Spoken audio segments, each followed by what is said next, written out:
Hello everyone. ఈరోజైతే నేను నా హెయిర్ కట్ అయితే చేసుకుందాం అనుకుంటున్నాను. సో ఆల్మోస్ట్ 3 ఇయర్స్ అయిపోతుంది హెయిర్ కట్ చేయించి. ఎందుకంటే ప్రెగ్నెన్సీ, బాబు పుట్టడం, సో దీనివల్ల నాకు 3 ఇయర్స్ అయిపోయింది. సో ఈరోజు హెయిర్ కట్ చేద్దామని ఎప్పటి నుంచో అనుకుంటున్నాను. అది ఈ రోజు అయితే కుదిరింది. చాలా సింపుల్గా 3 స్టెప్స్లోనే మనకి హెయిర్ కటింగ్ అనేది ఈజీగా ఇంట్లోనే మనం చేసుకోవచ్చు. మీరు కూడా ఈ హెయిర్ కట్ని ఇంట్లో మీరు ఒకసారి ట్రై చేయండి. ఇంకెప్పుడు సెలూన్కి వెళ్ళి హెయిర్ కటింగ్ అయితే చేయించరు. మనమైతే ఇప్పుడు హెయిర్ కటింగ్ చూసేద్దాం.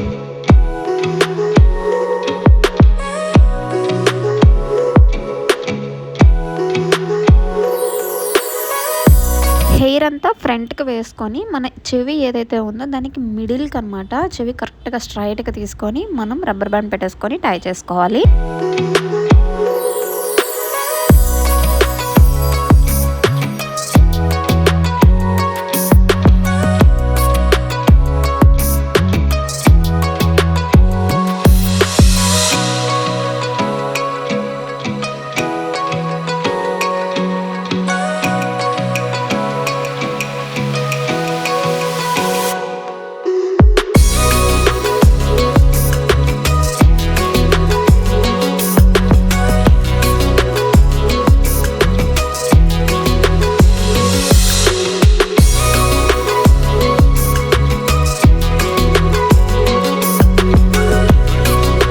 ఇప్పుడు సెకండ్ స్టెప్ అనమాట. సో ఈ సెకండ్ స్టెప్ ఏంటంటే చెవి బ్యాక్ సైడ్ నుంచి ఇట్లా స్ట్రైట్గా అనమాట తీసుకొని మళ్ళీ ఫ్రంట్కి వేసుకొని రబ్బర్ బ్యాండ్తో టై చేసి మళ్ళీ హెయిర్ కట్ చేసుకోవాలి.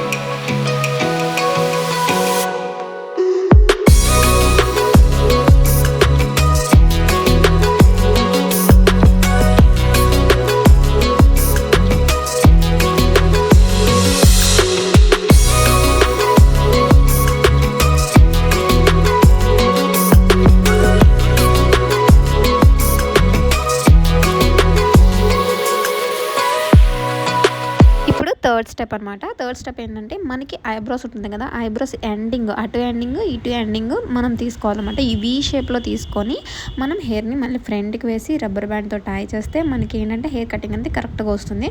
సో ఇప్పుడు మళ్ళీ మనకి ఎంత లెంత్ అయితే కావాలో అంత లెంత్ హెయిర్ కట్ చేసుకోవాలి.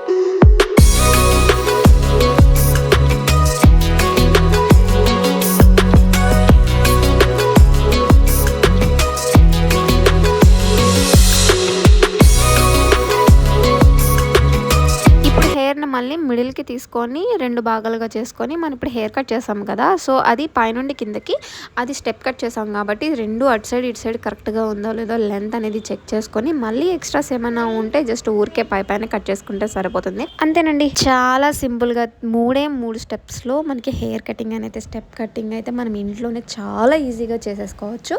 మీకు కనుక ఈ హెయిర్ కట్ నచ్చితే లైక్ చేసి సబ్స్క్రైబ్ అయితే చేసుకోవడం అస్సలు మర్చిపోద్దు.